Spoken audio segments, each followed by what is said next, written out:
ਸਤਿ ਸ਼੍ਰੀ ਅਕਾਲ ਪਿਆਰੇ ਵਿਦਿਆਰਥੀਓ। ਅੱਜ ਜਿਹੜਾ ਟੌਪਿਕ ਅਸੀਂ ਇਕਨੋਮਿਕਸ ਵਿੱਚ ਕਰਨ ਜਾ ਰਹੇ ਹਾਂ ਉਹ ਹੈ ਭਾਰਤ ਵਿੱਚ ਉਦਯੋਗਿਕ ਵਿਕਾਸ ਦੀ ਭੂਮਿਕਾ। ਇਸ 'ਚ ਬੇਟਾ ਸਭ ਤੋਂ ਪਹਿਲੇ ਤਾਂ ਸਮਝਣ ਦੀ ਇਹ ਲੋੜ ਹੈ ਕਿ ਉਦਯੋਗਿਕ ਵਿਕਾਸ ਹੁੰਦਾ ਕੀ ਹੈ, ਇੰਡਸਟਰੀਅਲ ਡਿਵੈਲਪਮੈਂਟ ਹੁੰਦੀ ਕੀ ਹੈ।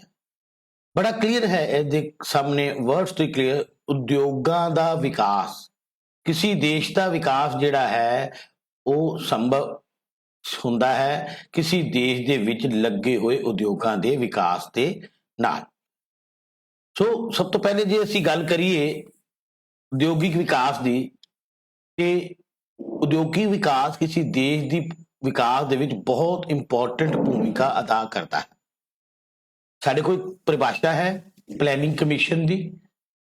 ਕੀ ਕਹਿੰਦਾ ਹੈ planning commission? Industrial development plays a crucial role in our development strategy, particularly with regard to the objectives of structural diversification and modernization and self-reliance. Planning Commission the definition ਹੈ, ਅਰਥਾਤ ਉਦਯੋਗਿਕ ਵਿਕਾਸ ਸਾਡੇ ਵਿਕਾਸ ਦੀ ਰਣਨੀਤੀ ਵਿੱਚ ਸੰਰਚਨਾਤਮਕ ਵਿਭਿੰਨੀਕਰਨ, ਆਧੁਨਿਕੀਕਰਨ, ਆਤਮ ਨਿਰਭਰਤਾ ਦੇ ਉਦੇਸ਼ਾਂ ਨੂੰ ਪੂਰਤੀ ਵਿੱਚ ਇੱਕ ਅਤਿਅੰਤ ਮਹੱਤਵਪੂਰਨ ਭੂਮਿਕਾ ਨਿਭਾਉਂਦਾ ਹੈ। ਇਹ ਕੁਝ ਵਰਡ ਨੇ, ਅਜੇ ਤੁਹਾਨੂੰ ਲੱਗਦਾ ਹੈ ਸਮਝ ਨਹੀਂ ਆਏ ਹੋਣਗੇ, ਅੱਗੇ ਅਸੀਂ ਚੱਲਾਂਗੇ ਤਾਂ ਤੁਹਾਨੂੰ ਸਾਰੇ ਕਲੀਅਰ ਹੋਣਗੇ ਕਿ ਇੰਡਸਟਰੀਅਲ ਡਿਵੈਲਪਮੈਂਟ ਉਦਯੋਗਿਕ ਵਿਕਾਸ ਕਿਸੇ ਦੇਸ਼ ਦੇ ਲਈ ਕਿੰਨਾ ਜ਼ਰੂਰੀ ਹੈ। ਸੋ ਅੱਗੇ ਗੱਲ ਕਰੀਏ ਬੇਟਾ ਬੈਲੈਂਸ ਡਿਵੈਲਪਮੈਂਟ। ਹੁਣ ਅਸੀਂ ਇੱਥੇ ਗੱਲ ਕਰਨ ਜਾ ਰਹੇ ਹਾਂ ਭਾਰਤ ਵਿੱਚ ਉਦਯੋਗਿਕ ਵਿਕਾਸ ਦੀ ਕੀ ਭੂਮਿਕਾ ਰਹੀ ਹੈ। ਬੈਲੈਂਸ ਡਿਵੈਲਪਮੈਂਟ, ਸੰਤੁਲਿਤ ਵਿਕਾਸ। ਤੁਹਾਨੂੰ ਪਤਾ ਹੈ ਭਾਰਤ ਦੀ ਅਰਥ ਵਿਵਸਥਾ ਬਹੁਤ ਅਸੰਤੁਲਿਤ ਹੈ। ਅਸੰਤੁਲਿਤ ਦਾ ਮਤਲਬ ਕਿਉਂਕਿ ਸਾਡੇ ਦੇਸ਼ 'ਚ ਬਹੁਤ ਜ਼ਿਆਦਾ ਜਨਸੰਖਿਆ ਜਿਹੜੀ ਹੈ ਉਹ ਕ੍ਰਿਸ਼ੀ ਤੇ ਨਿਰਭਰ ਹੈ। ਸਾਡਾ ਕ੍ਰਿਸ਼ੀ ਪ੍ਰਧਾਨ ਦੇਸ਼ ਹੈ, ਜ਼ਿਆਦਾ ਲੋਕ ਕ੍ਰਿਸ਼ੀ ਤੇ ਨਿਰਭਰ ਹਨ ਔਰ ਜ਼ਿਆਦਾਤਰ ਜਨਸੰਖਿਆ ਜਿਹੜਾ ਉਹ ਕ੍ਰਿਸ਼ੀ ਨਾਲ ਲੱਗੇ ਕੰਮ ਧੰਦਿਆਂ ਦੇ ਵਿੱਚ ਹੈ, ਖੇਤੀਬਾੜੀ 'ਚ ਹੈ, ਕ੍ਰਿਸ਼ੀ ਦੇ ਕੰਮ ਧੰਦਿਆਂ 'ਚ ਕਰੀ ਹੈ। ਦੇਸ਼ ਦੀ ਜ਼ਿਆਦਾ ਪੂੰਜੀ ਜਿਹੜੀ ਹੈ ਉਹ ਖੇਤੀਬਾੜੀ ਵਿੱਚ ਲੱਗੀ ਹੋਈ ਹੈ ਔਰ ਅਰਥ ਵਿਵਸਥਾ ਦੇ ਸੰਤੁਲਨ ਲਈ ਬਹੁਤ ਜ਼ਰੂਰੀ ਹੈ ਕਿ ਉਦਯੋਗਾਂ ਦਾ ਵੀ ਤੇਜ਼ ਗਤੀ ਨਾਲ ਵਿਕਾਸ ਹੋਵੇ। ਪਰ ਇਹ ਸਾਡੇ ਦੇਸ਼ ਦੇ ਵਿੱਚ ਨਹੀਂ ਹੈ ਕਿਉਂਕਿ ਸਾਡੇ ਦੇਸ਼ ਦੇ ਵਿੱਚ ਆਜ਼ਾਦੀ ਤੋਂ ਬਾਅਦ, ਆਜ਼ਾਦੀ ਦੇ ਪਹਿਲੇ ਅੰਗਰੇਜ਼ਾਂ ਦੀ ਉਪਨਿਵੇਸ਼ਵਾਦ ਦੀ ਨੀਤੀ ਕਰਕੇ ਸਾਡੇ ਦੇਸ਼ ਦੇ ਵਿੱਚ ਜਿਹੜਾ ਆਰਥਿਕ ਵਿਕਾਸ ਉਹ ਪੂਰੀ ਸਹੀ ਤਰੀਕੇ ਨਾਲ ਨਹੀਂ ਹੋਇਆ, ਉਦਯੋਗਿਕ ਵਿਕਾਸ ਨਹੀਂ ਹੋਇਆ, ਬਹੁਤ ਸਾਰੇ ਉਦਯੋਗ ਨਹੀਂ ਲੱਗੇ, ਜਿਹੜੇ ਲੱਗੇ ਵੀ ਸਨ ਉਹ ਵੀ ਬਹੁਤ ਮਾੜੇ ਹਾਲਾਤ ਸਨ। ਜਦੋਂ ਆਜ਼ਾਦ ਸਾਡਾ ਦੇਸ਼ ਹੋਇਆ ਤੇ ਸਾਡੇ ਦੇਸ਼ ਦੇ ਉਦਯੋਗਾਂ ਦੀ ਹਾਲਾਤ ਬਹੁਤ ਮਾੜੀ ਸੀ ਔਰ ਕ੍ਰਿਸ਼ੀ ਸੀ, ਕ੍ਰਿਸ਼ੀ ਦੀ ਵੀ ਕੋਈ ਬਹੁਤ ਚੰਗੀ ਹਾਲਾਤ ਸੀ, ਕੋਈ ਬਹੁਤ ਚੰਗੇ ਸਿੰਚਾਈ ਦੇ ਸਾਧਨ ਅਵੇਲੇਬਲ ਨਹੀਂ ਸਨ। ਸੋ ਜਨਸੰਖਿਆ ਦਾ ਜ਼ਿਆਦਾ ਜਿਹੜਾ ਖੇਤੀਬਾੜੀ ਦੇ ਉੱਤੇ ਲੋਡ ਸੀਗਾ, ਪੂੰਜੀ ਜਿਹੜੀ ਉਹ ਖੇਤੀਬਾੜੀ 'ਚ ਲੱਗੀ ਤੇ ਉਦਯੋਗਾਂ ਦਾ ਗਤੀ ਦਾ ਵਿਕਾਸ ਨਹੀਂ ਹੋ ਪਾਇਆ। ਇਨਕਰੀਜ਼ ਇਨ ਪ੍ਰੋਡਕਟਿਵਿਟੀ। ਭਾਰਤ ਦੀ ਅਰਥ ਵਿਵਸਥਾ ਵਿੱਚ ਉਤਪਾਦਕਤਾ ਦੇ ਵਿੱਚ ਸੁਧਾਰ ਲਿਆਉਣ ਲਈ ਉਦਯੋਗੀਕਰਨ ਇੱਕ ਸਹੀ ਉਪਾਅ ਹੈ। ਦੇਖੋ ਭਾਰਤ ਇੱਕ ਵੱਡੇ ਦੇਸ਼ ਦੇ ਵਿੱਚ ਜਿਸ ਦੀ ਸਭ ਤੋਂ ਜ਼ਿਆਦਾ ਜਨਸੰਖਿਆ ਹੈ, ਪਹਿਲੇ ਇਹ ਦੂਸਰੇ ਸਥਾਨ ਤੇ ਸੀਗਾ, ਹੁਣ ਤੁਸੀਂ ਥੋੜੇ ਦਿਨ ਪਹਿਲੇ ਪੜ੍ਹਿਆ ਹੋਏਗਾ ਕਿ ਸਾਡਾ ਭਾਰਤ ਜਿਹੜਾ ਜਨਸੰਖਿਆ ਦੇ ਪਹਿਲੇ ਸਥਾਨ ਤੇ ਆ ਗਿਆ ਜਨਸੰਖਿਆ ਦੇ ਆਧਾਰ ਤੇ। ਔਰ ਖੇਤੀ ਜਿਹੜੀ ਖੇਤਰ ਹੈ ਉਹ ਇਹ ਭੂਮਿਕਾ ਪੂਰੀ ਨਹੀਂ ਨਿਭਾ ਸਕਦਾ ਕਿ ਉਹ ਅਰਥ ਵਿਵਸਥਾ ਤੇ ਉਤਪਾਦਕਤਾ ਨੂੰ ਪੂਰਾ ਸਹੀ ਕਰ ਸਕੇ। ਉਸ ਲਈ ਕਿਸੇ ਦੇਸ਼ ਦੇ ਲਈ ਜਾਂ ਕਿਸੇ ਰਾਜ ਦੇ ਲਈ ਜਾਂ ਭਾਰਤ ਵਰਗੇ ਦੇਸ਼ ਦੇ ਲਈ ਜਿੱਥੇ ਕਿਰਤ ਪ੍ਰਧਾਨ ਦੇਸ਼ ਹੈ, ਉਦਯੋਗੀਕਰਨ ਇੱਕ ਬਹੁਤ ਮਹੱਤਵ ਹੈ ਔਰ ਉਦਯੋਗੀਕਰਨ ਹੀ ਇੱਕ ਸਹੀ ਉਪਾਅ ਹੈ ਜੋ ਦੇਸ਼ ਦੀ ਉਤਪਾਦਕਤਾ ਦੇ ਵਧਾ ਸਕਦਾ ਹੈ, ਉਸ 'ਚ ਸੁਧਾਰ ਲਿਆ ਸਕਦਾ ਹੈ। ਉਦਯੋਗੀਕਰਨ ਦੇ ਵਿਕਾਸ ਦੇ ਨਾਲ ਅੰਤਰ ਉਦਯੋਗਿਕ ਪੂਰਕਤਾਵਾਂ ਵੀ ਵਾਧਾ ਹੁੰਦੀਆਂ ਨੇ, ਇੱਕ ਦੂਜੇ ਤੇ ਡਿਪੈਂਡੈਂਟ ਉਦਯੋਗ ਵੀ ਡਿਵੈਲਪ ਹੁੰਦੇ ਨੇ। ਜੇ ਕ੍ਰਿਸ਼ੀ ਦੇ ਨਾਲ ਰਿਲੇਟਡ ਹੋਰ ਉਦਯੋਗ ਹੋਣਗੇ ਤੇ ਕ੍ਰਿਸ਼ੀ ਸੰਬੰਧਿਤ ਜਿਹੜੇ ਖਾਦ ਪਦਾਰਥ ਅਸੀਂ ਪੈਦਾ ਕਰਦੇ ਹਾਂ ਉਹਦੇ ਨਾਲ ਸੰਬੰਧਿਤ ਉਦਯੋਗ ਵੀ ਪੂਰੇ ਹੋਣਗੇ, ਉਹਨਾਂ 'ਚ ਵੀ ਵਾਧਾ ਹੋਏਗਾ, ਉਹਨਾਂ ਦੀ ਉਤਪਾਦਕਤਾ ਵੀ ਵਧੇਗੀ। ਸਿੱਟੇ ਵਜੋਂ ਉਤਪਾਦਕਤਾ 'ਚ ਵਾਧਾ ਹੋਏਗਾ, ਖੇਤੀਬਾੜੀ, ਵਪਾਰ, ਸੇਵਾਵਾਂ, ਆਵਾਜਾਈ ਅਤੇ ਹੋਰ ਖੇਤਰ ਦੀ ਉਤਪਾਦਕਤਾ 'ਚ ਵਧਦੀ ਹੈ। ਔਰ ਇਹ ਸਭ ਸੰਭਵ ਤਦ ਹੀ ਹੈ ਜੇ ਕਿਸੇ ਦੇਸ਼ ਦੇ ਵਿੱਚ ਜਾਂ ਭਾਰਤ ਵਰਗੇ ਦੇਸ਼ ਦੇ ਵਿੱਚ ਉਦਯੋਗੀਕਰਨ ਨੂੰ ਸਹੀ ਤਰੀਕੇ, ਸਹੀ ਡਾਇਰੈਕਸ਼ਨ ਦੇ ਨਾਲ ਕੀਤਾ ਜਾਵੇ। ਸਰਕਾਰਾਂ ਦੁਆਰਾ ਯਤਨ ਤਾਂ ਕੀਤੇ ਗਏ ਨੇ ਪਰ ਉਹ ਯਤਨ ਅਜੇ ਵੀ ਇਹੀ ਪੂਰੇ ਨਹੀਂ ਕਹੇ ਜਾ ਸਕਦੇ। ਅਗਲੀ ਗੱਲ ਕਰਦੇ ਹਾਂ ਬੇਟਾ ਅਸੀਂ ਰਾਸ਼ਟਰੀ ਆਮਦਨ 'ਚ ਵਾਧਾ। ਕਿਸੇ ਦੇਸ਼ ਦੀ ਰਾਸ਼ਟਰੀ ਆਮਦਨ ਜਿਹੜੀ ਹੈ ਉਹ ਦੇਸ਼ ਦੇ ਵਿਕਾਸ ਨੂੰ ਦਰਸਾਉਂਦੀ ਹੈ। ਜਿੰਨੀ ਜ਼ਿਆਦਾ ਰਾਸ਼ਟਰੀ ਆਮਦਨ ਵਧੇਗੀ ਉਨਾ ਦੇਸ਼ ਦਾ ਵਿਕਾਸ ਹੋਏਗਾ। ਕੱਲੇ ਕ੍ਰਿਸ਼ੀ ਦੇ ਉੱਤੇ ਨਿਰਭਰ ਰਹਿ ਕੇ ਕਿਸੇ ਦੇਸ਼ ਦੀ ਰਾਸ਼ਟਰੀ ਆਮਦਨ 'ਚ ਬਹੁਤ ਜ਼ਿਆਦਾ ਵਾਧਾ ਨਹੀਂ ਕੀਤਾ ਜਾ ਸਕਦਾ। ਉਦਯੋਗ ਹੀ ਇੱਕ ਐਸਾ ਸਾਧਨ ਹਨ ਜੋ ਦੇਸ਼ ਦੇ ਵਿਕਾਸ ਲਈ, ਦੇਸ਼ ਦੀ ਰਾਸ਼ਟਰੀ ਆਮਦਨ ਨੂੰ ਵਧਾਉਣ ਦੇ ਲਈ ਹਰ ਤਰ੍ਹਾਂ ਦਾ ਯੋਗਦਾਨ ਪਾ ਸਕਦੇ ਨੇ। ਇਸ ਕਰਕੇ ਉਦਯੋਗਿਕ ਵਿਕਾਸ ਦੇਸ਼ ਦੀ ਕੁਦਰਤੀ ਸਾਧਨਾਂ ਦਾ ਵਧੀਆ ਉਪਯੋਗ ਕਰ ਸਕਦੇ ਨੇ। ਜੇ ਉਦਯੋਗਿਕ ਵਿਕਾਸ ਹੋਏਗਾ ਤੇ ਦੇਸ਼ 'ਚ ਜਿਹੜੇ ਕੁਦਰਤੀ ਸਾਧਨ ਸਾਡੇ ਕੋਲ ਅਵੇਲੇਬਲ ਨੇ, ਜਿਨ੍ਹਾਂ ਦਾ ਕਿਸੇ ਟਾਈਮ ਤੇ ਅੰਗਰੇਜ਼ਾਂ ਦੁਆਰਾ ਦੋਹਨ ਕੀਤਾ ਗਿਆ, ਉਹ ਅਸੀਂ ਸਹੀ ਤਰੀਕੇ ਨਾਲ ਉਹਨਾਂ ਦਾ ਉਪਯੋਗ ਕਰ ਸਕਾਂਗੇ ਔਰ ਜਿਸ ਨਾਲ ਉਤਪਾਦਨ ਵੀ ਵਧੇਗਾ। 2020-21 ਦੇ ਵਿੱਚ ਸਾਡੀ ਰਾਸ਼ਟਰੀ ਆਮਦਨ ਵਿੱਚ ਦੇਖੋ 3 ਖੇਤਰ ਹੁੰਦੇ ਨੇ ਸਾਡੇ: ਖੇਤੀ, ਉਦਯੋਗ ਅਤੇ ਸੇਵਾ ਖੇਤਰ ਦਾ ਯੋਗਦਾਨ ਕੀ ਰਿਹਾ। ਖੇਤੀ ਉਦਯੋਗ ਦਾ ਯੋਗਦਾਨ ਸਾਡੇ ਕੋਲ 20.2% ਰਿਹਾ ਔਰ ਸੇਵਾ ਖੇਤਰ ਦਾ ਜੇ ਯੋਗਦਾਨ ਦੀ ਗੱਲ ਕਰੀਏ ਤਾਂ ਸਾਡਾ 20.2% ਰਿਹਾ ਅਤੇ 25.9% ਰਿਹਾ ਅਤੇ 53.9% ਸਾਡਾ ਸੇਵਾ ਖੇਤਰ। ਯਾਨੀ ਸਾਡਾ ਕ੍ਰਿਸ਼ੀ ਖੇਤਰ ਦਾ 20.2%, ਸੇਵਾ ਖੇਤਰ ਸੈਕੰਡਰੀ ਸੈਕਟਰ ਦਾ ਜਿਹੜਾ 25.9%, ਜਿਹੜਾ ਉਦਯੋਗ ਖੇਤਰ ਦਾ, ਔਰ ਸੇਵਾ ਖੇਤਰ ਜਿਹੜਾ ਹੈ, ਜਿਹੜਾ ਟਰਸ਼ਰੀ ਸੈਕਟਰ ਜਿਹਨੂੰ ਅਸੀਂ ਕਹਿੰਦੇ ਆ, ਉਹਦਾ ਯੋਗਦਾਨ 53.9% ਰਿਹਾ। ਅਗਲੀ ਗੱਲ ਕਰਦੇ ਹਾਂ ਬੇਟਾ, ਇਨਕਰੀਜ਼ ਇਨ ਇੰਪਲੋਇਮੈਂਟ। ਤੁਸੀਂ ਇਹ ਜਾਣਦੇ ਹੋ ਸਾਡੇ ਦੇਸ਼ ਦੀ ਸਭ ਤੋਂ ਵੱਡੀ ਸਮੱਸਿਆ ਬੇਰੁਜ਼ਗਾਰੀ ਦੀ ਹੈ।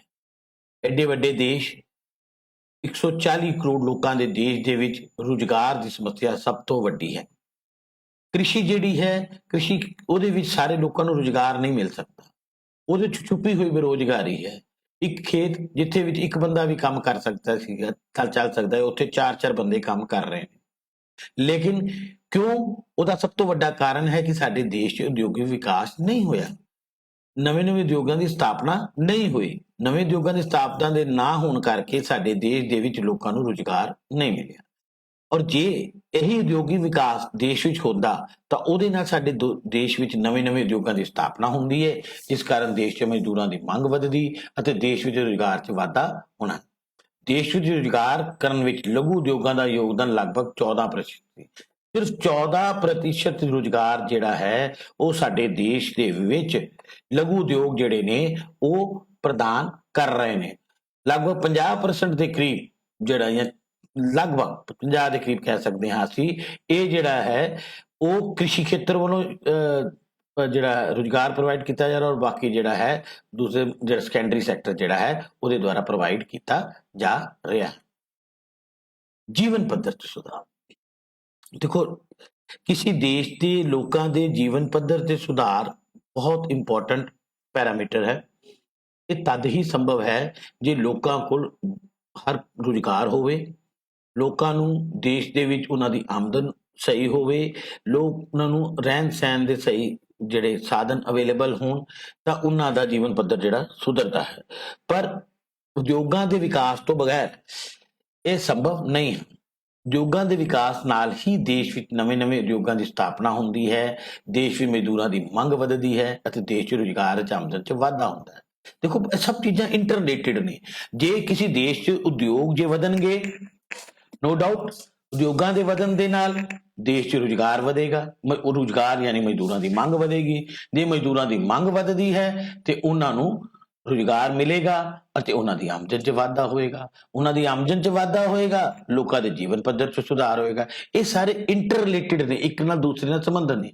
ਯਾਨੀ ਅਸੀਂ ਕਹਿ ਸਕਦੇ ਹਾਂ ਕਿ ਉਦਯੋਗਿਕ ਵਿਕਾਸ ਦੇ ਨਾਲ ਦੇਸ਼ ਦੇ ਵਿੱਚ ਨਵੇਂ ਉਦਯੋਗ ਲੱਗਣ ਦੇ ਨਾਲ ਲੋਕਾਂ ਨੂੰ ਰੁਜ਼ਗਾਰ ਮਿਲਦਾ ਹੈ, ਰੁਜ਼ਗਾਰ ਨਾਲ ਆਮਦਨ ਵਧਦੀ ਹੈ ਔਰ ਆਮਦਨ ਵਧਣ ਦੇ ਨਾਲ ਉਹਨਾਂ ਦੇ ਜੀਵਨ ਪੱਧਰ ਦੇ ਵਿੱਚ ਸੁਧਾਰ ਆਉਂਦਾ ਹੈ। ਇਸ ਤੋਂ ਅੱਗੇ ਚੱਲੀਏ ਬੇਟਾ, ਖੇਤੀਬਾੜੀ ਦਾ ਵਿਕਾਸ। ਦੇਖੋ, ਖੇਤੀਬਾੜੀ ਆਪਣੇ ਆਪ 'ਚ ਇੱਕ ਖੇਤਰ ਤਾਂ ਹੈ, ਲੇਕਿਨ ਖੇਤੀਬਾੜੀ ਦੇ ਨਾਲ ਜਦੋਂ ਖੇਤਾਂ ਦੇ ਵਿੱਚ ਜੋ ਅਸੀਂ ਪ੍ਰੋਡਿਊਸ ਕਰਦੇ ਹਾਂ, ਜੋ ਜਿਨਸਾਂ ਅਸੀਂ ਉਪਜਾਉਂਦੇ ਹਾਂ, ਉਹਨਾਂ ਨੂੰ ਪ੍ਰੋਸੈਸਿੰਗ ਦੀ ਵੀ ਜ਼ਰੂਰਤ ਹੈ। ਜੇ ਇਕੱਲੀ ਖੇਤੀਬਾੜੀ ਦਾ ਹੀ ਜ਼ਿਆਦਾ ਵਿਕਾਸ ਹੋਵੇ ਪਰ ਉਦਯੋਗਾਂ ਦਾ ਵਿਕਾਸ ਨਾ ਹੋਵੇ ਤਾਂ ਵੀ ਖੇਤੀਬਾੜੀ ਪ੍ਰਫੁੱਲਿਤ ਨਹੀਂ ਹੋ ਪਾਉਂਦੀ। ਉਹਦਾ ਕਾਰਨ ਕੀ ਹੈ ਕਿ ਕਈ ਐਸੇ ਉਦਯੋਗ ਹਨ ਜਿਹੜੇ ਖੇਤੀਬਾੜੀ ਤੋਂ ਪੈਦਾ ਕੀਤੀ ਗਈਆਂ ਵਪਾਰਕ ਫਸਲਾਂ ਜਿਵੇਂ ਰੂੰ, ਪਟਸਨ, ਗੰਨਾ, ਤਿਲਹਨ ਆਦਿ ਦੀ ਮੰਗ ਜਿਹੜੀ ਹੈ ਉਹਨਾਂ ਨੂੰ ਵਧਾਉਂਦੇ ਹਨ। यानी उन्होंने प्रोसैस करके उन्होंने फाइनल गुड्स या इंटरमीडिएट गुड्स बना के ਜਿਹੜਾ ਮਾਰਕੀਟ ਦੇ ਵਿੱਚ ਭੇਜਦੇ ਹਨ ਔਰ ਇਹ ਸਭ ਸੰਭਵ ਹੋ ਸਕਦਾ ਹੈ ਉਦਯੋਗਿਕ ਵਿਕਾਸ ਦੇ ਨਾਲ।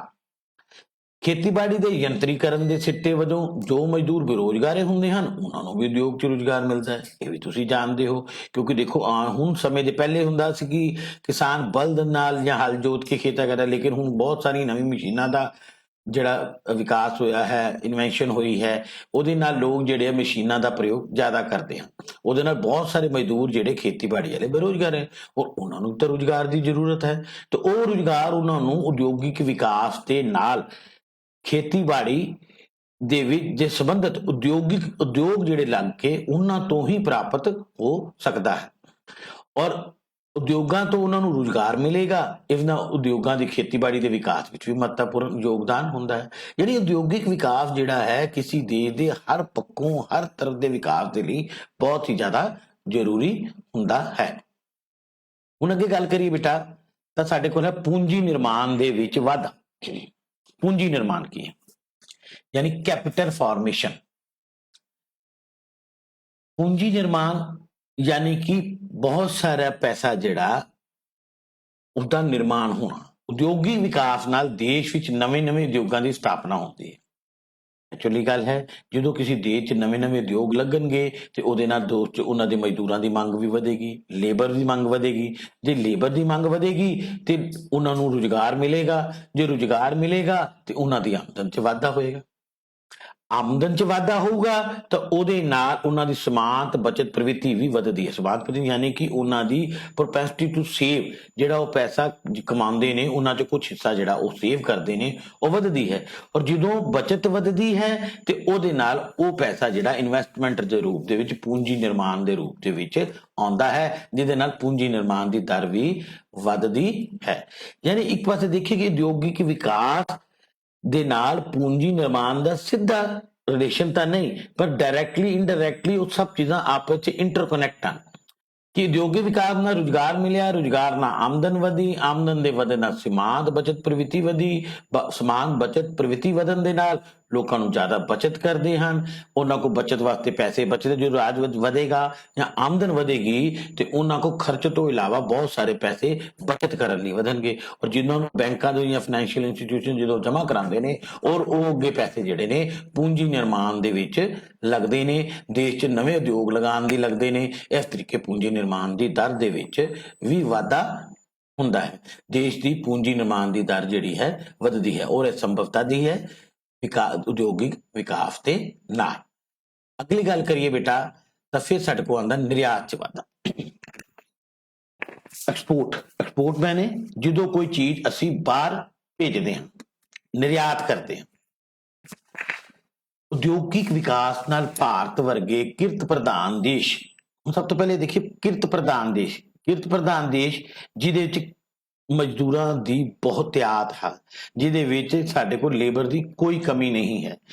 ਉਹ ਜੇ ਕਿਉਂਕਿ ਭਾਰਤ ਇੱਕ ਬਹੁਤ ਵੱਡਾ ਦੇਸ਼ ਹੈ, ਲਗਭਗ 140 ਕਰੋੜ ਲੋਕਾਂ ਦਾ ਦੇਸ਼ ਹੈ, ਇਹ 'ਚ ਬਹੁਤ ਸਾਰੀ ਸਕਿਲਡ ਅਨਸਕਿਲਡ ਲੇਬਰ ਜਿਹੜੀ ਹੈ ਉਹ ਅਵੇਲੇਬਲ ਹੈ ਔਰ ਬਹੁਤ ਸਸਤੇ ਰੇਟ ਤੇ ਅਵੇਲੇਬਲ ਹੈ ਔਰ ਉਦਯੋਗਿਕ ਵਿਕਾਸ ਨਾਲ ਅਜਿਹੇ ਉਦਯੋਗ ਜਿਹੜੇ ਲਗਾਏ ਜਾਣ ਜਿਨ੍ਹਾਂ ਵਿੱਚ ਬਣਿਆ ਮਾਲ ਜਿਹੜਾ ਹੈ ਉਹ ਨਿਰਯਾਤ ਕੀਤਾ ਜਾਵੇ ਤਾਂ ਇਸ ਦੇ ਨਾਲ ਦੇਸ਼ ਦਾ ਵਿਕਾਸ ਹੁੰਦਾ ਹੈ। ਹੁਣ ਜਿਹੜਾ ਭਾਰਤ ਕਿਰਤ ਪ੍ਰਧਾਨ ਦੇਸ਼ ਹੈ ਜਿੱਥੇ ਕਿਰਤ ਸਸਤੀ ਹੈ as compare to western country, ਸਾਡੇ ਦੇਸ਼ ਦੇ ਵਿੱਚ ਲੇਬਰ ਬਹੁਤ ਸਸਤੀ ਹੈ। ਇੱਥੇ ਅਜਿਹੇ ਉਦਯੋਗਾਂ ਦੇ ਉਤਪਾਦਨ ਦੇ ਨਿਰਯਾਤ 'ਚ ਵਧੇਰੇ ਮੌਕੇ ਹੁੰਦੇ ਹਨ ਕਿ ਜੋ ਕਿਰਤ ਪ੍ਰਧਾਨ। ਦੋ ਤਰ੍ਹਾਂ ਦੀ ਟੈਕਨੀਕ ਹੈ, ਲੇਬਰ ਇੰਟੈਂਸਿਵ ਜਾਂ ਕੈਪੀਟਲ ਇੰਟੈਂਸਿਵ। ਕੈਪੀਟਲ ਇੰਟੈਂਸਿਵ ਵੱਡੀ ਮਸ਼ੀਨਾਂ ਲਗਾ ਲਿੱਤੀਆਂ ਜਾਣ, ਜ਼ਿਆਦਾ ਮਜ਼ਦੂਰ ਦੀ ਲੋੜ ਨਹੀਂ, ਪਰ ਕਿਰਤ ਪ੍ਰਧਾਨ ਅਜਿਹਾ ਹੈ ਜਿਹਦੇ ਵਿੱਚ ਮਜ਼ਦੂਰ ਜ਼ਿਆਦਾ ਲਗਾਏ ਜਾਣ, ਮਜ਼ਦੂਰਾਂ ਦੁਆਰਾ ਪ੍ਰੋਡਕਸ਼ਨ ਕੀਤੀ ਜਾਏ, ਇੱਕ ਪਾਸੇ ਉਹਨਾਂ ਨੂੰ ਰੁਜ਼ਗਾਰ ਮਿਲਦਾ ਹੈ ਔਰ ਸਸਤੀ ਜਿਹੜੀ ਕਿਰਤ ਕਰਕੇ ਉਹਨਾਂ ਦਾ ਮਾਲ ਐਜ਼ ਕੰਪੇਅਰ ਟੂ ਦੂਜੇ ਦੇਸ਼ਾਂ ਦੇ ਮੁਕਾਬਲੇ ਸਸਤਾ ਹੁੰਦਾ ਹੈ, ਜਿਸ ਕਰਕੇ ਐਕਸਪੋਰਟ ਜਿਹੜਾ ਹੈ ਸਸਤਾ ਹੁੰਦਾ ਹੈ ਔਰ ਦੂਸਰੇ ਦੇਸ਼ਾਂ ਨੂੰ ਉਹ ਕੀਤਾ ਜਾ ਸਕਦਾ ਹੈ। ਅਜਿਹੇ ਉਦਯੋਗਾਂ ਦਾ ਉਤਪਾਦਨ ਸਸਤਾ ਹੋਣ ਕਰਕੇ ਵਿਦੇਸ਼ਾਂ 'ਚ ਵੱਧ ਮਾਤਰਾ 'ਤੇ ਨਿਰਯਾਤ ਕੀਤਾ ਜਾ ਸਕਦਾ ਹੈ ਔਰ ਜਿਹੜੀ ਹੈ ਵਿਦੇਸ਼ੀ ਪੂੰਜੀ ਜਿਹੜੀ ਹੈ ਅਸੀਂ ਕਮਾ ਸਕਦੇ ਹਾਂ, ਸਾਡੇ ਕੋਲ ਪੈਸੇ ਆਉਂਦੇ ਨੇ ਵਿਦੇਸ਼ਾਂ ਤੋਂ। ਅਗਲੀ ਗੱਲ ਕਰੀ ਇੰਪੋਰਟ ਸਬਸਟੀਟਿਊਸ਼ਨ, ਬੜਾ ਇੰਪੋਰਟੈਂਟ ਪੁਆਇੰਟ ਹੈ ਬੇਟਾ। ਦੇਖੋ ਸਾਡਾ ਦੇਸ਼ अजे बहुत विकसित नहीं है, विकासशील देश है, पिछड़िया देश नहीं है साडा, विकासशील है, विकास कर रहा है। ਔਰ ਉਦਯੋਗਿਕ ਵਿਕਾਸ ਦੇ ਨਾਲ ਦੇਸ਼ ਦੇ ਵਿੱਚ ਨਵੇਂ-ਨਵੇਂ ਉਦਯੋਗਾਂ ਦੀ ਸਥਾਪਨਾ ਹੁੰਦੀ ਹੈ। ਅੱਜ ਵਿਕਾਸਸ਼ੀਲ ਦੇਸ਼ ਭਾਰਤ ਦੇ ਵਿੱਚ ਅੱਜ ਸਾਡੀ ਸਰਕਾਰਾਂ ਲਗਭਗ ਕਾਫੀ ਸਮੇਂ ਤੋਂ ਕੋਸ਼ਿਸ਼ ਕਰ ਰਹੀਆਂ ਨੇ ਕਿ ਕਈ ਬਾਹਰਲੇ ਦੇਸ਼ ਜਿਹੜੇ ਨੇ ਸਾਡੇ ਜਿਹੜੇ ਉਦਮੀ ਨੇ ਜਾਂ ਜਿਹੜੇ ਐਂਟਰਪ੍ਰੈਨਿਓਰ ਨੇ ਉਹ ਆ ਕੇ ਸਾਡੇ ਦੇਸ਼ 'ਚ ਵੱਡੇ-ਵੱਡੇ ਕਾਰਖਾਨੇ ਲਗਾਉਣ ਤਾਂ ਕਿ ਸਾਡੇ ਦੇਸ਼ ਦੇ ਵਿੱਚ ਰੁਜ਼ਗਾਰ ਦੇ ਮੌਕੇ ਹੋਣ ਔਰ ਸਾਡੇ ਦੇਸ਼ ਦੇ ਵਿੱਚ ਲੋਕਾਂ ਦੀ ਆਮਦਨ 'ਚ ਵਾਧਾ ਹੋਵੇ, ਜੀਵਨ ਸਤਰ ਵਧੇ।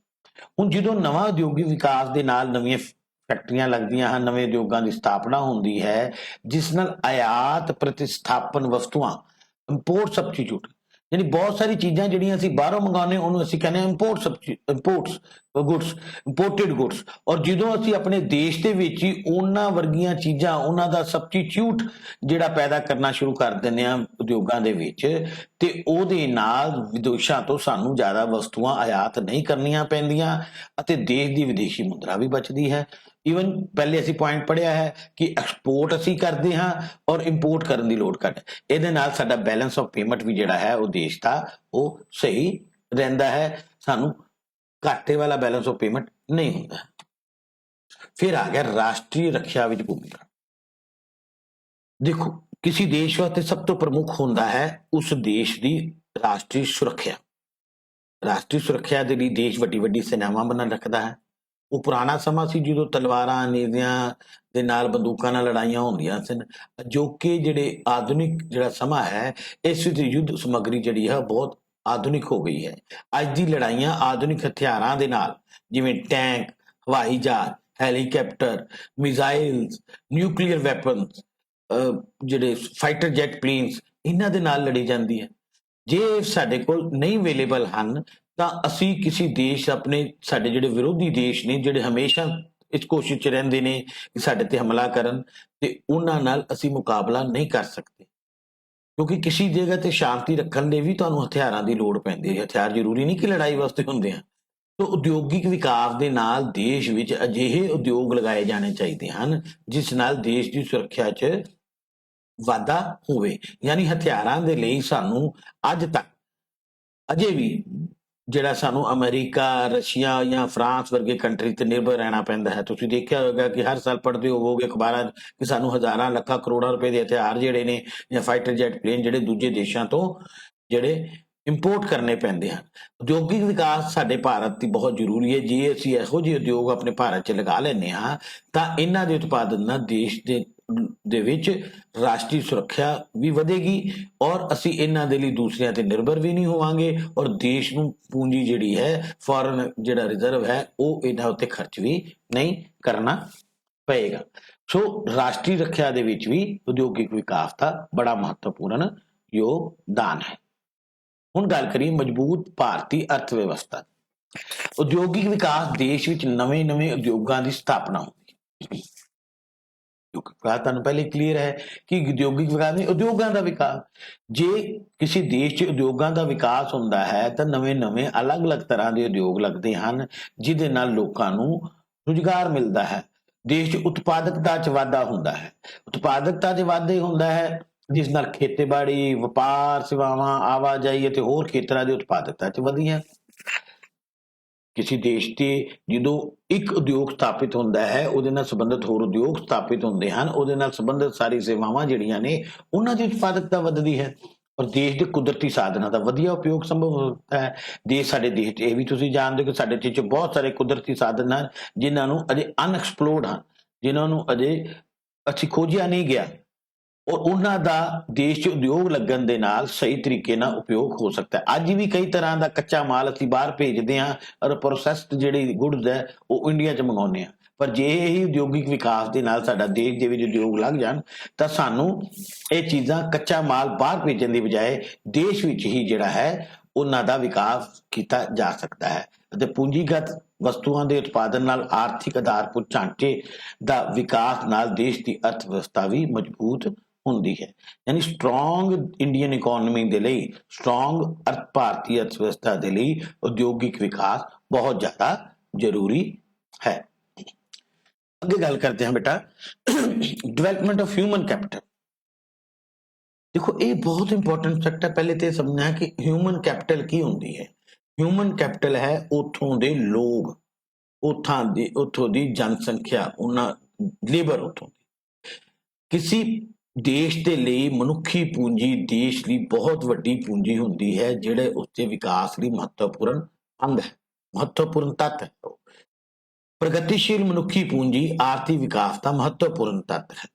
ਉਦਯੋਗਾਂ ਦੇ ਵਿਕਾਸ ਨਾਲ ਕਿਸੇ ਦੇਸ਼ ਦੇ ਲੋਕਾਂ ਅਤੇ ਸਮਾਜ ਦੇ ਬਹੁਮੁਖੀ ਵਿਕਾਸ ਵਿੱਚ ਲੋੜੀਂਦਾ ਹੈ। ਦੇਖੋ ਜੇ ਦੇਸ਼ 'ਚ ਉਦਯੋਗ ਲੱਗਣਗੇ, ਨੋ ਡਾਊਟ ਲੋਕਾਂ ਦਾ ਅਤੇ ਸਮਾਜ ਦਾ ਬਹੁਮੁਖੀ ਵਿਕਾਸ ਹੁੰਦਾ ਹੈ। ਲੋਕਾਂ ਨੂੰ ਮਨੁੱਖੀ ਪੂੰਜੀ ਦਾ ਵਿਕਾਸ ਹੁੰਦਾ ਹੈ।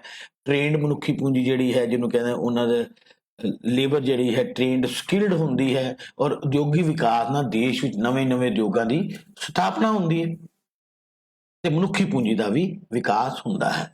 ਇਸ ਤਰ੍ਹਾਂ ਅਸੀਂ ਕਹਿ ਸਕਦੇ ਹਾਂ ਕਿ ਕਿਸੇ ਦੇਸ਼ ਦੇ ਮਨੁੱਖੀ ਪੂੰਜੀ ਦੇ ਵਿਕਾਸ ਦੇ ਲਈ, ਜਿਹੜੇ ਹਿਊਮਨ ਕੈਪੀਟਲ ਦੇ ਵਿਕਾਸ ਦੇ ਲਈ, ਪ੍ਰਗਤੀਸ਼ੀਲ ਮਨੁੱਖੀ ਪੂੰਜੀ ਦੇ ਵਿਕਾਸ ਦੇ ਲਈ ਉਦਯੋਗੀਕਰਨ ਦਾ ਬਹੁਤ ਮਹੱਤਵ ਹੈ। ਅੱਜ ਵੀ ਦੇਖੋ ਕਈ ਤੁਸੀਂ ਦੇਖਿਆ ਹੋਏਗਾ ਲੋਕ ਬਾਹਰ ਕੈਨੇਡਾ, ਅਮਰੀਕਾ ਜਾਂ ਕੁਵੈਤ ਵਗੈਰਾ ਨੌਕਰੀ ਕਰਨ ਲਈ ਜਾਂਦੇ ਨੇ। ਉਹਨਾਂ ਦੀ ਜਿਹੜੀ ਸਕਿੱਲਸ ਨੇ, ਅਸੀਂ ਜੇ ਸਾਡੇ ਦੇਸ਼ 'ਚ ਉਦਯੋਗ ਹੋਣ ਤਾਂ ਉਹਨਾਂ ਦੀ ਸਕਿੱਲ ਦਾ ਫਾਇਦਾ ਅਸੀਂ ਆਪਣੇ ਦੇਸ਼ 'ਚ ਲੈ ਸਕਦੇ ਹਾਂ, ਬਲਕਿ ਉਹਨਾਂ ਨੂੰ, ਜਦਕਿ ਉਹਨਾਂ ਦਾ ਫਾਇਦਾ ਦੂਸਰੇ ਦੇਸ਼ ਉਠਾ ਰਹੇ ਹੁੰਦੇ ਹਨ। ਅਗਲੀ ਗੱਲ ਕਰੀਏ ਅਸੀਂ growth and stability in the economy। ਇਹ ਬਹੁਤ ਇੰਪੋਰਟੈਂਟ ਇਸ਼ੂ ਹੈ ਜਿਹਦੇ ਵਾਸਤੇ ਸਾਰੀ ਸਰਕਾਰਾਂ ਕੰਮ ਕਰਦੀਆਂ ਹਨ ਕਿ ਕਿਸੇ ਅਰਥ ਵਿਵਸਥਾ 'ਚ ਸਭ ਤੋਂ ਇੰਪੋਰਟੈਂਟ ਕੰਮ ਪਹਿਲਾਂ ਸਥਿਰਤਾ ਲਿਆਉਣਾ ਹੈ। ਬਹੁਤੇ ਉਤਾਰ ਚੜਾਵ ਨਹੀਂ ਹੋ। ਸਥਿਰਤਾ ਦਾ ਮਤਲਬ ਕਿ ਨਾ ਬਹੁਤੀ ਤੇਜ਼ੀ, ਨਾ ਬਹੁਤੀ ਮੰਦੀ, ਨਾ ਦੇਸ਼ 'ਚ ਬਹੁਤ ਮਹਿੰਗਾਈ ਹੋ ਜਾਏ, ਨਾ ਬਹੁਤ ਜਿਹੜੀ ਬਹੁਤ ਕੀਮਤਾਂ 'ਚ ਕਮੀ ਆ ਜਾਏ। और दूसरे पास विकास, और दूसरा है इकोनॉमी का विकास, किसी देश की अर्थव्यवस्था का विकास होना। उद्योगिक विकास का देश की अर्थव्यवस्था च स्थिरता सहित विकास होता है। देश च उद्योग लगणगे, देश की अर्थव्यवस्था च स्थिरता आएगी, लोगों को रोजगार मिलेगा, लोगों के देश के आमदन का स्तर बढ़ेगा, लोगों का जीवन का स्तर बढ़ेगा और उहदे नाल देश का विकास होता है। अर्थव्यवस्था में वधेरे उतार चढ़ाव नहीं आउंदे, जिस तरह देश की अर्थव्यवस्था निरंतर तरक्की विच रहिंदी है। इस ते उलट जे देश की अर्थव्यवस्था च बहुत ज्यादा उतार चढ़ाव आते हैं तो वह देश सही तरीके दे नाल तरक्की जिहड़ा नहीं कर सकता और देश का जिहड़ा विकास नहीं हो सकता। सो उद्योगिक विकास जिहड़ा है वह देश की अर्थव्यवस्था विच स्थिरता लियाउण दे लई और विकास करन लई बहुत ज्यादा जरूरी हुंदा है। अगली गल करते हैं बेटा शहरीकरण। ਤੁਸੀਂ ਇਹ ਨੋਟ ਕੀਤਾ ਸ਼ਾਇਦ, ਪਹਿਲੇ ਦੇਖੀਏ ਸ਼ਹਿਰੀਕਰਨ ਕੀ ਹੁੰਦਾ। ਸ਼ਹਿਰੀਕਰਨ ਹੈ ਲੋਕਾਂ ਦਾ ਪਿੰਡਾਂ ਚੋਂ ਨਿਕਲ ਕੇ ਸ਼ਹਿਰ ਵੱਲ ਜਾ ਕੇ ਵਸਣ ਦਾ ਤਰੀਕਾ, ਜਾਂ ਕਹੀਏ ਦਾ ਰੁਝਾਨ। ਜਿਉਂ-ਜਿਉਂ ਉਦਯੋਗਿਕ ਵਿਕਾਸ ਹੁੰਦਾ ਹੈ ਤਿਉਂ-ਤਿਉਂ ਦੇਸ਼ ਵਿੱਚ ਸ਼ਹਿਰੀਕਰਨ ਵਿੱਚ ਵਾਧਾ ਹੁੰਦਾ ਹੈ। ਤੁਸੀਂ ਦੇਖਿਆ ਹੈ ਜਦੋਂ ਸ਼ਹਿਰ ਦੇ ਕੋਲ ਜਿੱਥੇ ਉਦਯੋਗ ਲੱਗਦੇ ਹਨ ਉੱਥੇ ਹੌਲੀ ਹੌਲੀ ਲੋਕਾਂ ਦੀ ਵਸੋਂ ਬਹੁਤ ਜ਼ਿਆਦਾ ਵੱਧ ਜਾਂਦੀ ਹੈ। ਜਿਹੜੇ ਉਸ ਫੈਕਟਰੀ 'ਚ ਕੰਮ ਕਰਦੇ ਹਨ, ਜਿਹੜੇ ਉੱਥੇ ਵਰਕਰ ਹਨ, ਲੇਬਰ ਹੈ, ਉਹ ਹੌਲੀ ਹੌਲੀ ਆਪਣੇ ਪਿੰਡਾਂ ਤੋਂ ਸ਼ਿਫਟ ਹੋ ਕੇ ਸ਼ਹਿਰਾਂ ਵੱਲ ਆਉਣ ਨੂੰ ਵਸਣ ਸ਼ੁਰੂ ਕਰ ਦਿੰਦੇ ਹਨ। ਪਿਛਲੇ ਬਹੁਤ ਕੁਝ ਸਾਲਾਂ ਤੋਂ ਸਾਡੇ ਦੇਸ਼ ਦੇ ਵਿੱਚ ਸ਼ਹਿਰੀਕਰਨ ਦਾ ਬਹੁਤ ਜ਼ਿਆਦਾ ਰੁਝਾਨ ਵਧਿਆ ਹੈ। ਲੋਕ ਪਿੰਡਾਂ ਤੋਂ ਨਿਕਲ ਕੇ ਸ਼ਹਿਰਾਂ ਵੱਲ ਬਹੁਤ ਜ਼ਿਆਦਾ ਆਕਰਸ਼ਿਤ ਹੋ ਰਹੇ ਹਨ। ਦੇਸ਼ 'ਚ ਰੁਜ਼ਗਾਰ, ਉਦਯੋਗਿਕ ਵਿਕਾਸ ਨਾਲ ਦੇਸ਼ 'ਚ ਸ਼ਹਿਰੀਕਰਨ 'ਚ ਵਾਧਾ ਹੁੰਦਾ ਹੈ, ਜਿਹਦੇ ਨਾਲ ਰੁਜ਼ਗਾਰ ਅਤੇ ਆਮਦਨ 'ਚ ਵਾਧਾ ਹੁੰਦਾ ਹੈ। ਰੁਜ਼ਗਾਰ ਅਤੇ ਆਮਦਨ ਦੇ ਵਧਣ ਦੇ ਨਾਲ ਦੇਸ਼ ਦੇ ਲੋਕਾਂ ਦਾ ਜੀਵਨ ਪੱਧਰ ਦੇ ਵਿੱਚ ਸੁਧਾਰ ਆਉਂਦਾ ਹੈ, ਜਿਸ ਨਾਲ ਉਹਨਾਂ ਦਾ ਸ਼ਹਿਰੀਕਰਨ ਵੱਲ ਰੁਝਾਨ ਵੱਧਦਾ ਹੈ ਔਰ ਲੋਕ ਪਿੰਡਾਂ ਤੋਂ ਨਿਕਲ ਕੇ ਸ਼ਹਿਰਾਂ ਵੱਲ ਜ਼ਿਆਦਾ ਰਹਿਣ ਵੱਲ ਜਾਂਦੇ ਨੇ ਔਰ ਸ਼ਹਿਰਾਂ ਦਾ ਵੀ ਵਿਕਾਸ ਜਿਹੜਾ ਹੈ ਉਹ ਹੁੰਦਾ ਹੈ। ਅੱਗੇ ਗੱਲ ਕਰਦੇ ਹਾਂ ਬੇਟਾ ਬਾਜ਼ਾਰ ਦਾ ਵਿਕਾਸ। बड़ी इंपॉर्टेंट चीज है। देखो बाजार की है, बाजार यानी मार्केट। बाजार सिंपली ਅਸੀਂ ਇਹ ਨਾ ਸਮਝੀਏ ਕਿ ਇੱਕ ਸਾਡੇ ਇਲਾਕੇ ਦੇ ਵਿੱਚ ਇੱਕ ਬਾਜ਼ਾਰ ਹੈ, ਦੁਕਾਨਾਂ ਲੱਗੀਆਂ ਨਾ, ਉਹ ਬਾਜ਼ਾਰ ਨਹੀਂ। ਬਾਜ਼ਾਰ ਯਾਨੀ ਕਿਸੇ ਚੀਜ਼ ਦਾ ਉਹ ਵਿਸਤ੍ਰਿਤ ਏਰੀਆ ਜਿਹਦੇ ਵਿੱਚ ਕੋਈ ਬਣਿਆ ਮਾਲ ਵਿਕਦਾ ਹੈ ਔਰ ਮੰਡੀਆਂ ਦਾ ਵਿਕਾਸ। ਵੱਖ-ਵੱਖ ਪ੍ਰਕਾਰ ਦੇ ਉਦਯੋਗਾਂ ਦੇ ਵਿਕਾਸ ਦੇ ਦੇਸ਼ ਵਿੱਚ ਕੱਚੇ ਮਾਲ ਦੀ ਮੰਡੀਆਂ ਅਤੇ ਬਣੇ ਮਾਲ ਦੀ ਮੰਡੀਆਂ ਦਾ ਵਿਕਾਸ ਹੁੰਦਾ। ਹੁਣ ਦੇਖੋ ਜਿਸ ਜਗ੍ਹਾ ਤੇ ਨਵਾਂ ਉਦਯੋਗ ਲੱਗਦਾ ਹੈ ਉਹਦੇ ਆਲੇ ਦੁਆਲੇ ਉਸ ਉਦਯੋਗ ਨਾਲ ਸੰਬੰਧਿਤ ਹੋਰ ਛੋਟੇ ਉਦਯੋਗਾਂ ਦਾ ਵਿਕਾਸ ਹੁੰਦਾ ਹੈ। ਜੋ ਉਸ ਉਦਯੋਗ 'ਚ ਕੱਚਾ ਮਾਲ ਲੱਗਦਾ ਹੈ ਉਹਦੇ ਜਿਹੜਾ ਉਦਯੋਗ ਨਾਲ ਲੱਗ ਜਾਂਦੇ ਹਨ, ਜਾਂ ਉਹਦੇ ਨਾਲ ਰਿਲੇਟਡ ਜੋ ਉਹਨਾਂ ਨੂੰ ਜ਼ਰੂਰਤ ਪੈਂਦੀ ਹੈ ਉਸ ਸੰਬੰਧਿਤ ਉਸ ਉਦਯੋਗ ਜਿਹੜੇ ਨੇ ਜਾਂ ਉਹ ਜਿਹੜੇ ਹੋਰ ਕੰਮ ਜਿਹੜੇ ਨੇ ਉਹਦੇ ਆਲੇ ਦੁਆਲੇ ਡਿਵੈਲਪ ਹੋ ਜਾਂਦੇ ਨੇ। ਜੋ ਚੀਜ਼ ਬਣਦੀ ਹੈ ਅਤੇ ਉਸਨੂੰ ਵੇਚਣ ਵਾਸਤੇ ਉਹ ਵੀ ਮੰਡੀਆਂ ਦਾ ਵਿਕਾਸ ਉਹਦੇ ਆਲੇ ਦੁਆਲੇ ਹੋ ਜਾਂਦਾ ਹੈ। ਫॉर एग्जाम्पल देखिए जे देश ਦੇ ਵਿੱਚ ਰਾਜਧਾਨੀ ਦੇ ਆਲੇ ਦੁਆਲੇ ਬਹੁਤ ਸਾਰੇ ਸਾਡੇ ਕੋਲ ਐਸੇ ਇੰਡਸਟਰੀਅਲ ਜ਼ੋਨ ਨੇ ਜਿੱਥੇ ਬਹੁਤ ਸਾਰੀਆਂ ਫੈਕਟਰੀਆਂ ਹਨ। ਉਸ ਦੇ ਨਾਲ ਕੀ ਹੋਇਆ, ਦੇਸ਼ ਦੀ ਰਾਜਧਾਨੀ ਦੇ ਵਿੱਚ ਜਿਹੜਾ ਕੱਚੇ ਮਾਲ ਦੀ ਬਹੁਤ ਵੱਡੀ ਮੰਡੀ ਹੈ ਔਰ ਇਹਦੇ ਨਾਲ ਹੀ ਬਣੇ ਮਾਲ ਦੀ ਮੰਡੀਆਂ ਦਾ ਵਿਕਾਸ ਵੀ ਉਸ ਜਗ੍ਹਾ ਤੇ ਹੋਇਆ ਹੈ। ਤੋ ਜੇ ਉਦਯੋਗਾਂ ਦਾ ਵਿਕਾਸ ਹੁੰਦਾ ਹੈ ਤੇ ਉਹਦੇ ਨਾਲ ਜਿਹੜਾ ਹੈ ਕੱਚੇ ਮਾਲ ਦੀ ਮੰਡੀਆਂ ਅਤੇ ਬਣੇ ਮਾਲ ਦੀ ਮੰਡੀਆਂ ਦਾ ਵਿਕਾਸ ਵੀ ਬਹੁਤ ਜ਼ਿਆਦਾ ਸਤਰ ਦੇ ਵਿੱਚ ਵੱਧਦਾ ਹੈ, ਉਹਨਾਂ ਦਾ ਵੀ ਵਿਕਾਸ ਹੁੰਦਾ ਹੈ ਔਰ ਇਹਦੇ ਨਾਲ ਬਹੁਤ ਲਾਭ ਹਨ। ਇੱਕ ਪਾਸੇ ਕੱਚਾ ਮਾਲ ਦੂਰੋਂ ਮੰਗਾਉਣਾ ਪਏ, ਇੱਕ ਪਾਸੇ ਤੁਹਾਨੂੰ ਉਦਯੋਗ ਨੂੰ ਆਪਣੇ ਕੋਲ ਮਿਲਦਾ ਹੈ ਤਾਂ ਉਹਦੇ ਨਾਲ ਉਤਪਾਦਨ ਲਾਗਤਾਂ ਵਿੱਚ ਵੀ ਕਮੀ ਆਉਂਦੀ ਹੈ ਅਤੇ ਬਾਜ਼ਾਰ ਦੇ ਵਿਵਸਥਾ ਜਿਹੜੀ ਬਾਜ਼ਾਰ ਦਾ ਵਿਸਥਾਰ ਹੁੰਦਾ ਹੈ ਅਤੇ ਵਿਦੇਸ਼ਾਂ ਤੇ ਨਿਰਭਰਤਾ ਘਟਦੀ ਹੈ। ਕਿਉਂਕਿ ਸਾਡੇ ਦੇਸ਼ 'ਚ ਬਹੁਤ ਸਾਰੇ ਲੋਕ ਨੇ ਜਿਹੜੇ ਵਿਦੇਸ਼ਾਂ ਤੋਂ ਕੱਚੇ ਮਾਲ ਨਹੀਂ ਨਿਰਭਰ ਨੇ, ਲੇਕਿਨ ਜਦੋਂ ਸਾਡੇ ਦੇਸ਼ ਦੇ ਵਿੱਚ ਹੀ ਉਦਯੋਗਾਂ ਦੇ ਵਿਕਾਸ ਦੇ ਨਾਲ ਮੰਡੀਆਂ ਦਾ ਵਿਕਾਸ ਅਤੇ ਬਣੇ ਮਾਲ ਦੀ ਮੰਡੀਆਂ ਦਾ ਵਿਕਾਸ ਹੁੰਦਾ ਹੈ ਤਾਂ ਸਾਡੇ ਦੇਸ਼ ਵਿਦੇਸ਼ਾਂ ਤੇ ਜਿਹੜੇ ਕੱਚੇ ਮਾਲ ਦੀ ਨਿਰਭਰਤਾ ਜਾਂ ਮੰਡੀ ਦੀ ਨਿਰਭਰਤਾ ਜਿਹੜੀ ਹੈ ਉਹ ਬਹੁਤ ਜ਼ਿਆਦਾ ਘਟ ਜਾਂਦੀ ਹੈ। ਅਤੇ ਗੱਲ ਕਰੀਏ ਬੇਟਾ role of public sector industrial development India, ये बहुत इंपॉर्टेंट टॉपिक है बच्चे, इन्होंने देखिए पब्लिक सेक्टर की है। पब्लिक सेक्टर यानी जनतक खेतर, ਸਰਵਜਨਕ ਖੇਤਰ। ਸਰਵਜਨਕ ਖੇਤਰ ਅਰਥਾਤ ਉਹ ਖੇਤਰ ਜਿਸ ਵਿੱਚ ਸਰਕਾਰ ਉਸ ਖੇਤਰ ਦਾ ਵਿਕਾਸ ਕਰਦੀ ਹੈ, ਉਸ ਵਿੱਚ ਪੂੰਜੀ ਲਗਾਉਂਦੀ ਹੈ, ਉਸ ਦੇ ਵਿੱਚ ਉਦਯੋਗ ਸਥਾਪਿਤ ਕਰਦੀ ਹੈ। 1947 ਤੋਂ ਆਜ਼ਾਦ ਹੋਣ ਤੋਂ ਬਾਅਦ ਸਾਡੇ ਭਾਰਤ ਸਰਕਾਰ ਦੁਆਰਾ ਬਹੁਤ ਸਾਰੇ ਜਿਹੜੇ ਜਨਤਕ ਖੇਤਰ ਦੇ ਵਿੱਚ ਜਾਂ ਸਰਵਜਨਕ ਖੇਤਰ ਦੇ ਵਿੱਚ ਉਦਯੋਗ ਲਗਾਏ ਗਏ। ਵੱਡੇ ਉਦਯੋਗ ਖਾਸ ਕਰਕੇ ਇਸ ਖੇਤਰ 'ਚ ਲਗਾਏ ਗਏ ਕਿਉਂਕਿ ਵੱਡੇ ਉਦਯੋਗਾਂ ਦੇ ਲਈ ਬਹੁਤ ਸਾਰੀ ਪੂੰਜੀ ਦੀ ਜ਼ਰੂਰਤ ਪੈਂਦੀ ਹੈ ਜੋ ਕਿ ਨਿੱਜੀ ਖੇਤਰ 'ਚ ਅਵੇਲੇਬਲ ਨਹੀਂ ਹੁੰਦੀ ਹੈ।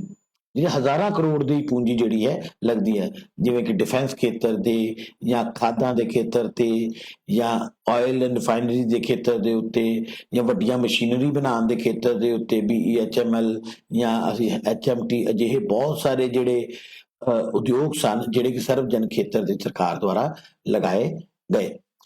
ਹੁਣ ਭਾਰਤ 'ਚ ਜਿਹੜਾ ਉਦਯੋਗਿਕ ਵਿਕਾਸ ਜਨਤਕ ਖੇਤਰ ਦੀ ਬਹੁਤ ਭੂਮਿਕਾ ਰਹੀ ਹੈ। ਅੱਜ ਤੱਕ ਜਿੰਨਾ ਵੀ ਵਿਕਾਸ ਸਾਡੇ ਦੇਸ਼ 'ਚ ਸਾਡੇ ਸਾਹਮਣੇ ਹੈ, ਜੋ ਕਾਫੀ ਤਾਂ ਨਹੀਂ ਹੈ ਪਰ ਉਹਦੇ ਵਿੱਚ ਸਰਕਾਰ ਦੁਆਰਾ ਲਗਾਏ ਗਏ ਜਿਹੜੇ ਜਨਤਕ ਖੇਤਰ ਹੈ ਜਾਂ ਸਰਵਜਨਕ ਖੇਤਰ ਹੈ ਉਹਨਾਂ ਨੇ ਬਹੁਤ ਮਹੱਤਵਪੂਰਨ ਯੋਗਦਾਨ ਨਿਭਾਇਆ ਹੈ।